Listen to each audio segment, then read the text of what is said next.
અને આમ પણ સાધુના દર્શન માત્રથી આપણા પાપ બળી જાય છે. સાધુના દ્રષ્ટિ માત્રથી આપણા પાપો બળી જાય છે. સાધુના સ્પર્શ માત્રથી આપણા પાપો બળી જાય છે.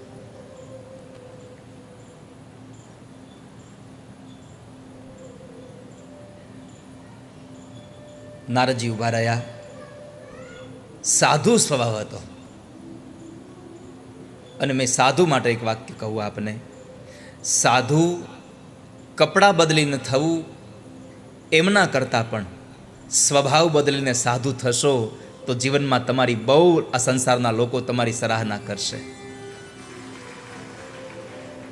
જરૂરી નથી કે સાધુ બનવા માટે કપડાં જ બદલવા પડે. ઘણી વખત તો કપડાં બદલ્યા પછી સાધુ ન હોય.